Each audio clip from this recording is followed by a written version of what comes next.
leg one of the outward journey done. 11 hours on the sleeper train from London to Inverness.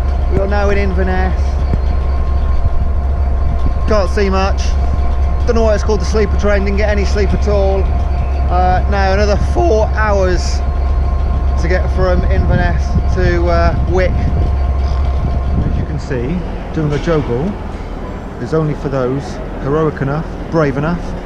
Very few people do it.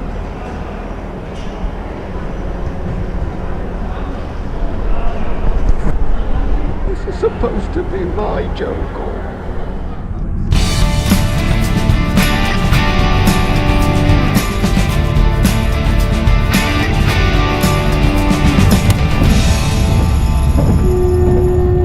Sussex at 7 PM yesterday, and 17 hours later on a train with no sleep, we are finally at Wick,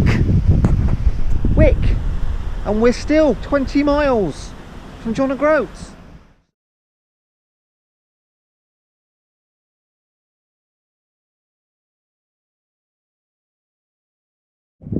I don't think these people realise I've come a long way. I'm trying to make a video.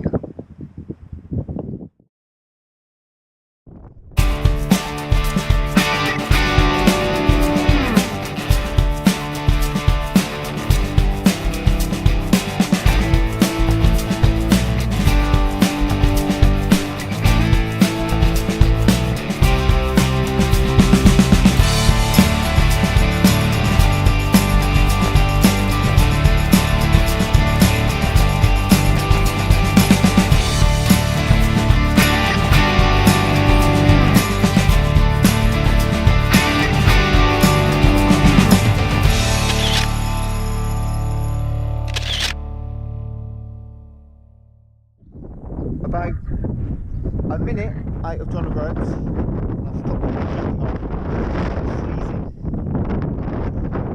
It's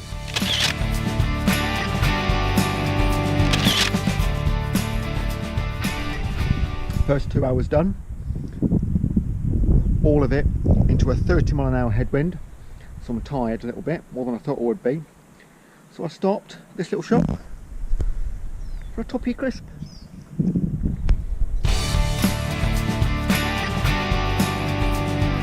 We have just made the most significant turning of the whole journey back there, because after going 30 miles along the north coast, that was a left turning, meaning we are now going south on our way home. Here's something cool. After that left turn back there, I am now on this single track road for 50 miles. Blue sky.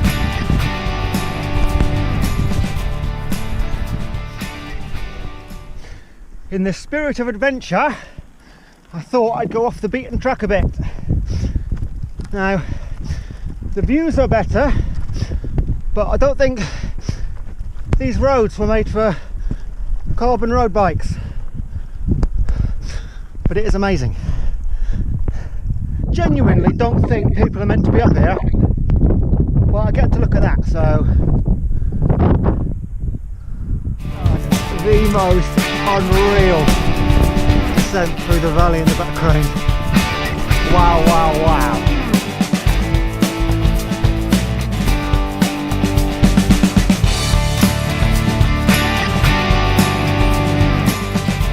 Well aware you might have wondered why I dress like a neon lollipop, and it's because I don't care. I want to be seen.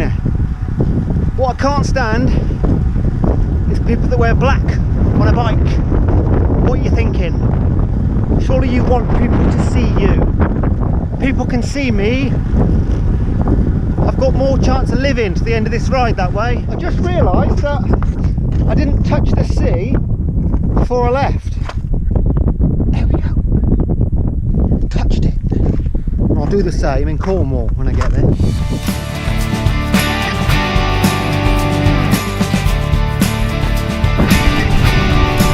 Final little stretch of the day.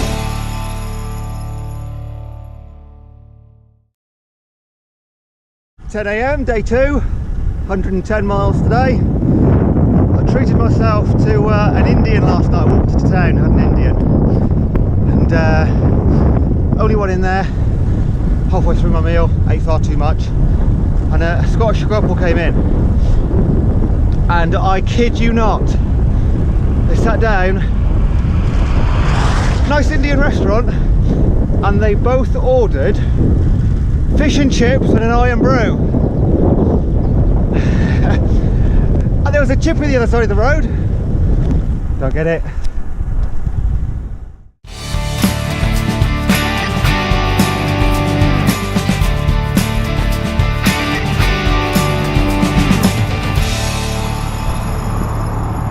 On a big bridge in Inverness. Inverness is over there. It's a busy road, but it's a nice view. Finally made it to Loch Ness. A bit longer than I thought. It was about 3.5 hours, because getting through Inverness city centre was a nightmare. So we are now here. However, I assumed I'd have a nice view of Loch Ness the whole way, instead of just these little gaps every so often. If you want to get down to the beach, is you've got to find one of these little inlets, paths. You've got to follow it down,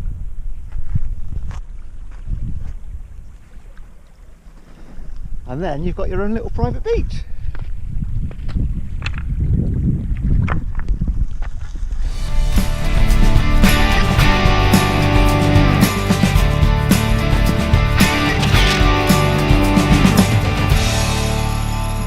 If you're planning a bike trip of any length at all, whether it's short, long, whatsoever, look out for these. These are Sustrans National Cycle Network routes. And what they'll do, they'll keep you on the quietest roads, the most traffic-free roads, and they're often little side paths. So, for example here, instead of being on the busy side of Loch Ness, over there through the woods, by following these, get through the quiet little country lanes. Beautiful.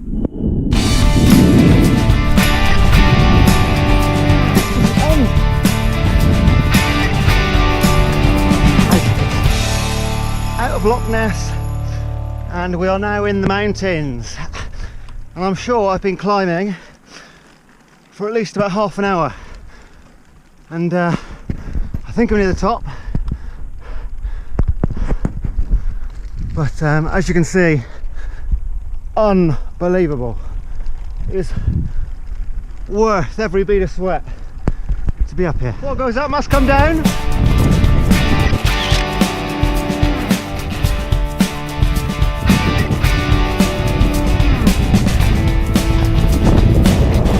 No people, no cars, no worries.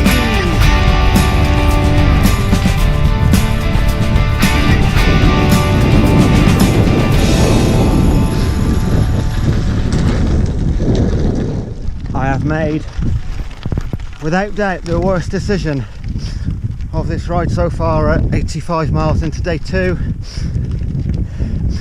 Going along Loch Lochy on the way to Fort William.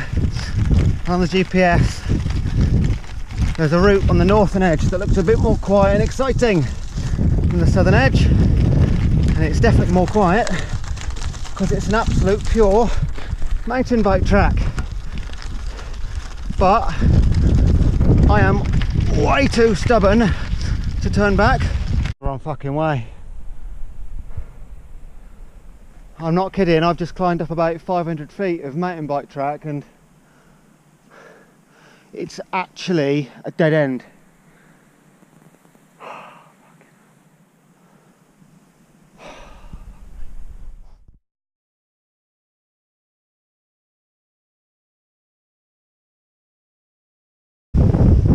Day 3 morning, 110 miles today. Won't talk about yesterday too much. Spent about an hour and 10 miles going the wrong way, which was well annoying.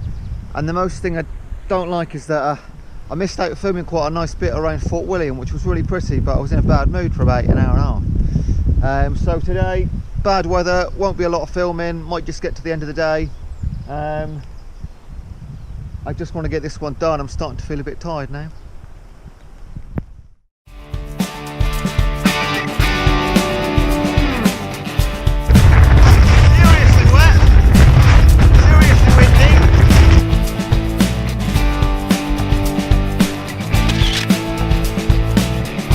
been climbing out of Glen Cove for like 2.5 hours now.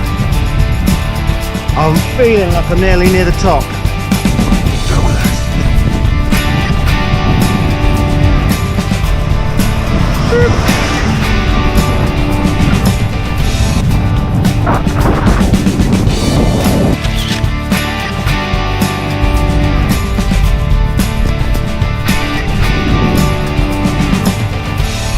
Literally just ticked over the 300 mile mark and first puncture. Boop. But we're in Glasgow, so let's do it. 7 minutes. 7 minutes. Tidy up now. Finally made it to the centre of Glasgow. Next stop, Mum's house. Well done. Thank you.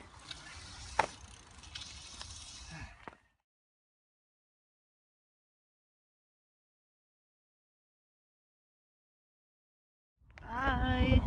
Have a nice day. You too. Hope you don't get too wet. No. Can wave at the end of the road if you want. Yeah. Bye. Bye. 2 hours into day 4. Long day today. 138 miles from Glasgow down into the Lake District into Keswick, which will be my longest ever bike ride actually. First bit of pain, annoyingly, in me, just outside my left knee. It's I think it's the excessive clipping in and clipping out that I'm not used to. It's not a cycling pain, it's just the clipping in out. So if I can do 138 miles without clipping out, it'll be alright. 60 miles in today, 4.5 hours or so. Literally nothing to look at.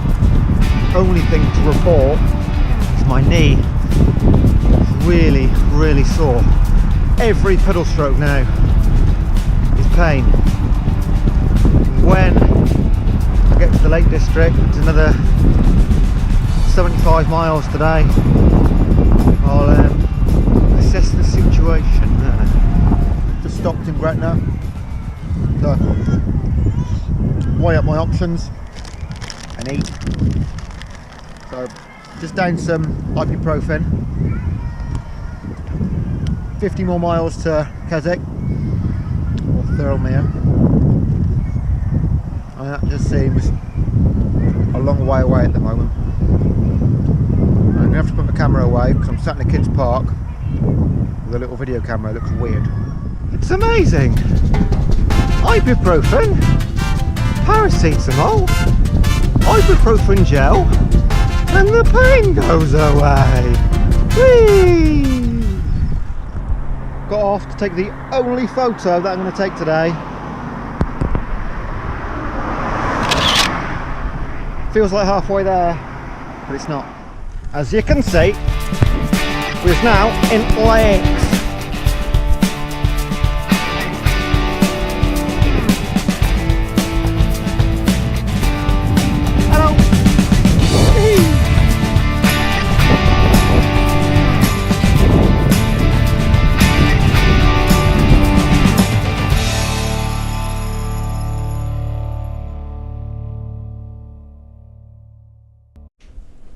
Day 4, day 5, it's day 5. You know that feeling when all you want to do is sleep, but you've got to go out in the rain and do another 130 mile bike ride? I've got that today. Come through Ambleside and Windermere this morning, two of my favourite places in the world, but I didn't stop to take photos because the weather is grim. My knee's really sore now. So clipping in and out and stopping doesn't really appeal anymore. I just want to get sort of the miles in, and I just can't wait for a little section of this ride where I don't have to wear a rain jacket. Most notably because I bought, well, Candice bought me a nice new outfit for the ride. Nobody's seen it yet, and I bought my own one as well. So it's crack on. Significant milestone today. 40 miles, which means 500 for the trip, which is kind of halfway-ish, give or take a few. Now in Lancaster somewhere, finishing in Chester tonight. The pain in my left knee has now just become part of my body. I grimace with every single pedal stroke, but what are you going to do? I'll get on with it. But I'll put the camera away again, so I've just realised I'm filming outside of school again, and that is a bad reputation.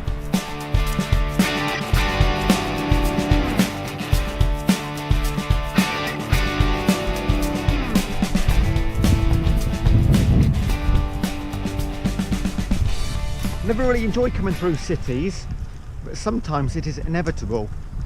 But Preston has a really nice park in the middle, which makes a change from all the traffic.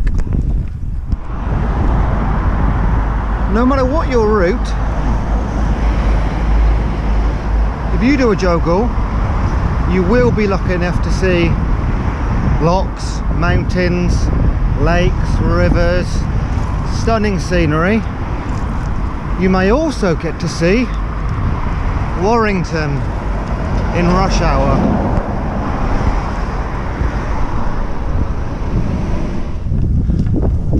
Even when Warrington's trying to look nice, it still looks shit. End of day 5, back in the countryside.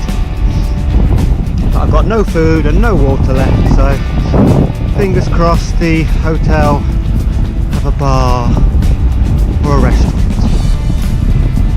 Later.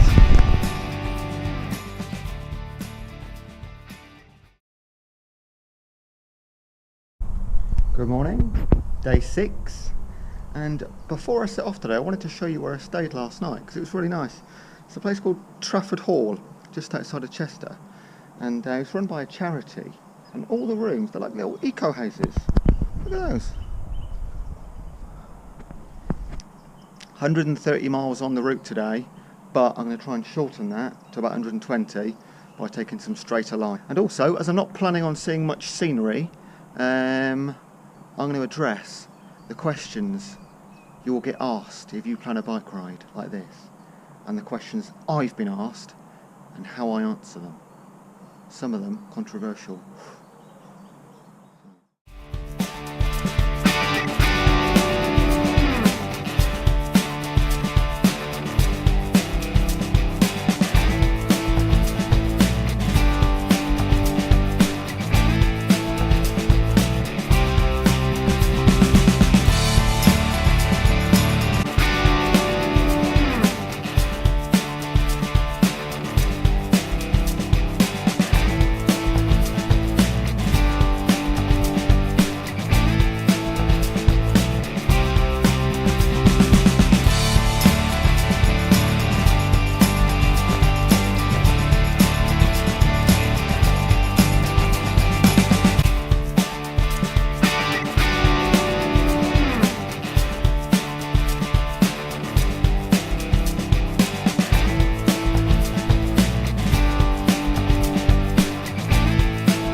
Question 2.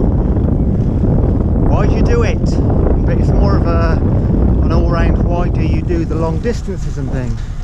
The easiest sense, it's just I want to see if I can physically do it. Until you run 10k you don't physically know if you can. Until you run 50 or 100 miles you don't know if you can. I never wanted to sit around and keep doing the 5k's or keep doing the 10k's. I don't want to die not knowing kind of what my body was capable of. That kind of scares me a little bit. So yeah, can I physically do it? I'm finding out.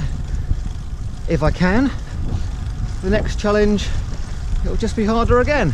Just keep ticking boxes. Keep ticking boxes till you break, and yeah, I might die one day doing it, something. Nearly did last year. But at least I'll go out with a bang.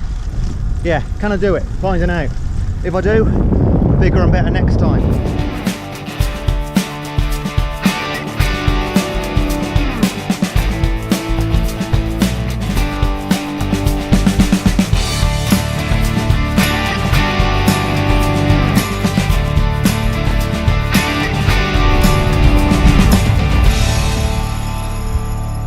Miles on the clock today, 4 hours in, working our way down to Cheltenham, Dad's house, and just stopped in Cold Harbordale, which is really nice. It's even got a museum about a gorge. It's not Cold Harbordale, it's Iron Bridge. Sorry, Iron Bridge. I think this is why it's called Iron Bridge.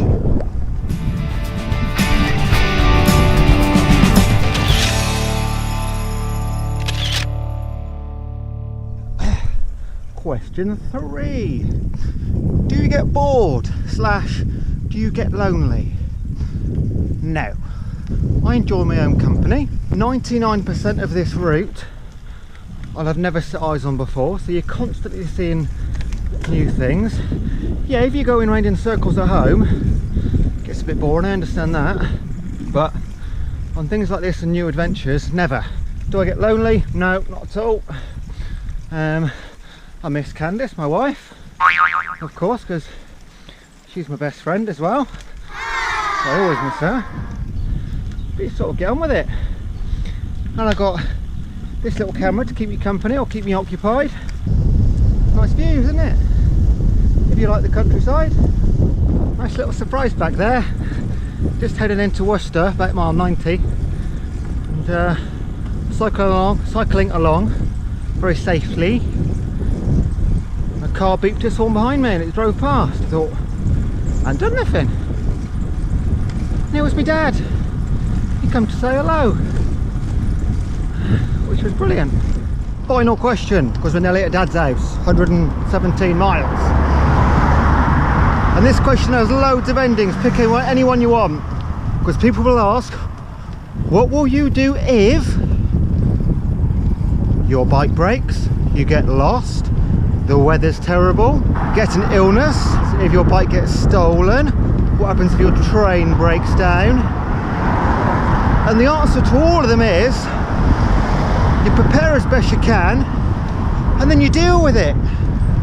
I've got a puncture repair kit, I'll fix my bike if it breaks. If I can't fix it, I'll deal with it. If I get an illness, I'll take some medicine, I'll deal with it. If my bike gets nicked, can't do much about that, deal with it.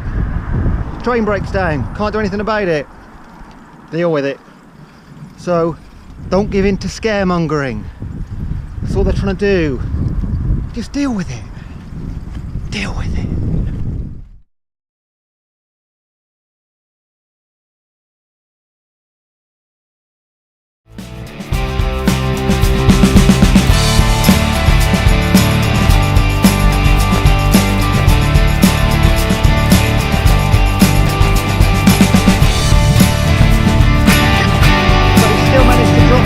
On the climb. It's really hilly.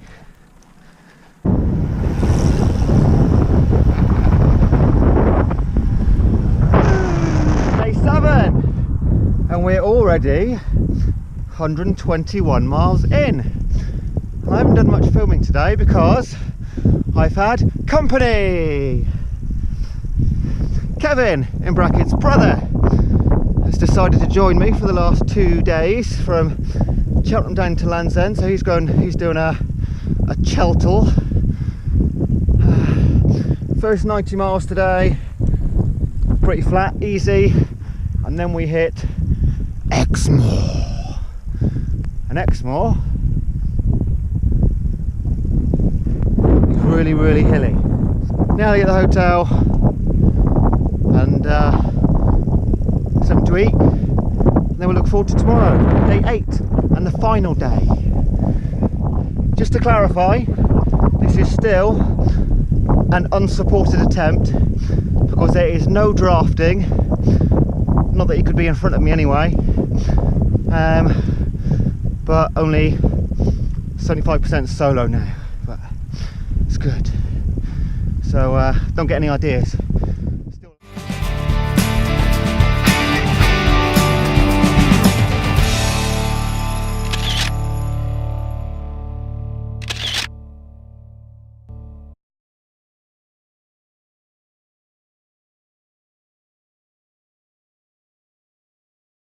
Good morning, and it is a beautiful morning because the sun's out, so the guns are out.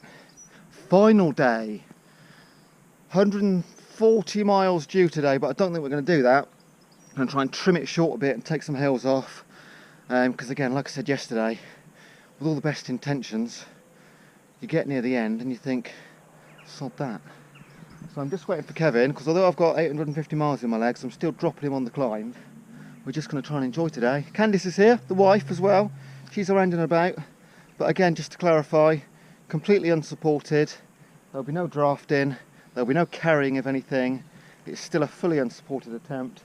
Just not as solo as when I started. But I better crack on, because he thinks he's taking the lead. Smashed out the first 20 miles of the day. Been very generous. Rolling, but nothing too significant. Candice came down and joined us yesterday evening, so she'll be meeting us about every 25 miles, as is Dad as well, so they're driving in convoy and they'll be following us all the way down to Land's End.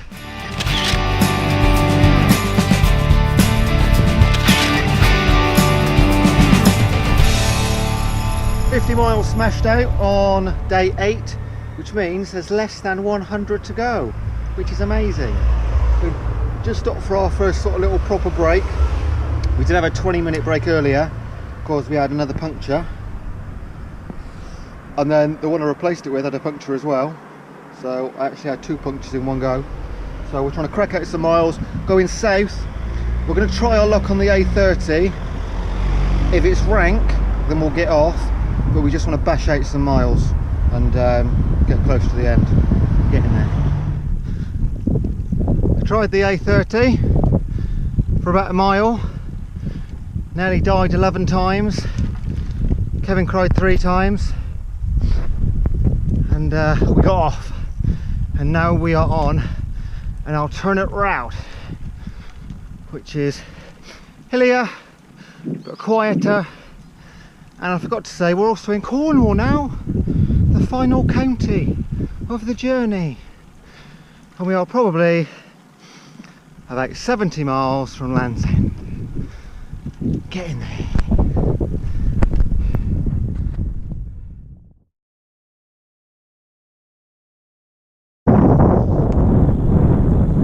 We found a nice little through road, made our way up to the A39, bashed out about 40 miles straight down the A39, then went a little bit more cross country, off route.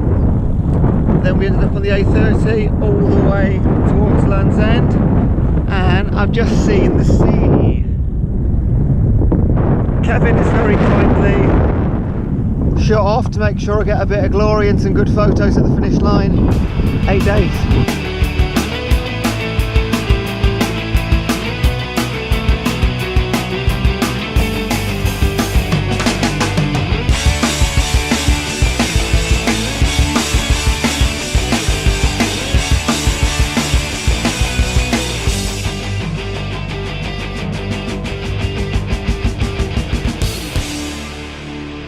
Last video, Land's End.